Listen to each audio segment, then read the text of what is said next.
HSBC వాళ్ళు ఒక report చేశారు. ఏంటంటే best place to retire is India అని చెప్తున్నారు. ఏంటంటే ఇండియాలో బాగా బెస్ట్ గా రిటైర్ అవ్వాలి, రిచ్ గా ఉండాలి అంటే కనుక విత్ రిటైర్మెంట్ అమౌంట్ ఆఫ్ $400 అంటే 3.52 crore ఉంటే చాలు రిటైర్మెంట్ కి, తర్వాత రిచ్ గా బతకచ్చు అని అంటున్నారు. అది వేరే కంట్రీస్ తో చూస్తే కనుక ఇండియా ఇస్ ద బెస్ట్ అంటున్నారు. అదే అమెరికాలో చూస్తే కనుక రిటైర్మెంట్, కంఫర్టబుల్ రిటైర్మెంట్ అనేది సేవింగ్స్ దగ్గర దగ్గర 36% పెరిగింది. ఇదివరకు $780,000 ఉండేది, ఇప్పుడు 1.05 మిలియన్ ఉండాల్సి వస్తుంది 2025 లో అంటున్నారు. సో భారతదేశం అనేది $400,000 తో సరిపోతుంది, అంటే 3.5 crore తో ఉంటే ఆ సేవింగ్స్ లో that is the best retirement అంటున్నారు. అయితే వీళ్ళు ఈ నంబర్ అనేది ఊరికే చెప్పలేదు, ఆన్లైన్ సర్వే తీసుకున్నారు. 10,797 అఫ్లూయెంట్ ఇన్వెస్టర్స్ దగ్గర వీళ్ళు ఆన్లైన్ సర్వే తీసుకున్నారు, ఏజింగ్ బిట్వీన్ 21 to 69.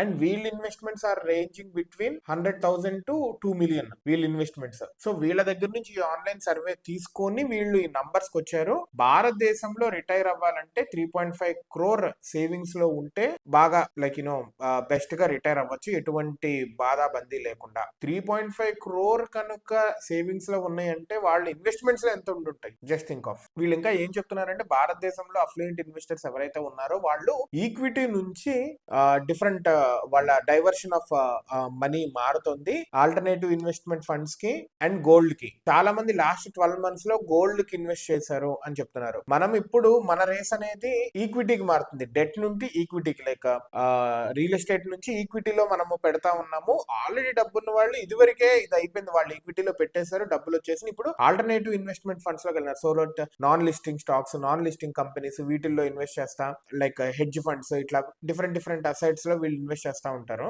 వాటికి వీళ్ళు డబ్బులు అనేది మారింది, డైవర్షన్ అనేది మారింది. అండ్ గోల్డ్ లో బాగా ఇన్వెస్ట్ చేశారు లాస్ట్ 12 months లో అని చెప్తున్నారు. అండ్ రీసెంట్ గా చూస్తుంటే గనక ఫిన్ఫ్లుయెన్సర్స్ ని బాగా సజెస్ట్ చేసుకుంటున్నారు. వీళ్ళు ఫిన్ఫ్లుయెన్సర్స్ ని చూసి వాళ్ళ సజెషన్స్ ప్రకారం వీళ్ళు డబ్బులు పెడుతున్నారు అని కూడా చెప్తున్నారు. అండ్ జెన్జీ వాళ్ళు అండ్ బేబీ బూమర్స్ వీళ్ళంతా రీసెంట్ అంటే లేటెస్ట్ జనరేషన్ వాళ్ళు, వాళ్ళకి వచ్చే డబ్బుల్లో 40% వాళ్ళు వెకేషనింగ్ కి అండ్ తిరగటానికి చూస్తున్నారు. ఇది జల్సా డబ్బులు వేస్ట్ అని కాదు, that is also like gaining peace of mind and వాళ్ళ ఆనందం. ఎంత సంపాదించి ఆనందం లేకపోతే వేస్ట్ కదా. సో 40% ఆఫ్ దేర్ ఇన్కమ్ వాళ్ళు అటే పెడుతున్నారు అని చెప్తున్నారు. సో దట్ టూరిజం కూడా బాగా పెరిగిపోతుంది. లైక్ రిటైర్ అవ్వాలి అనుకుంటే కనుక ప్రస్తుతం నంబర్స్ ప్రకారం 3.5 crore ఉంటే గనక బాగా రిచ్ గా రిటైర్ అయినట్టు, అంటే ఎక్కడ మనం అనుకున్న దానికి ఒకటి తగ్గకుండా.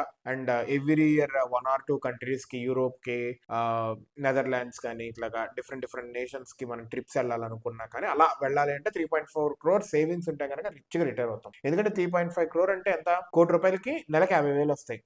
3 కోట్లు అంటే 3.5 కోట్లు అంటే 1 2 3 4 5 6 6.5 లక్షలు వస్తాయి. అంటే రిచ్, ఎంతకంటే రిచ్ ఏముంటది. అది ఎఫ్డి వేసుకుంటే కనుక, which I'm telling about. So that చూడండి, అంత నంబర్స్ లో 3.4 crore లేకపోయినా కానీ ₹1,00,00,000 ఉన్నా కానీ ₹1,00,000 నెలకు వస్తాయి. రిటైర్ అయితే బిందాస్ గా బతకచ్చు.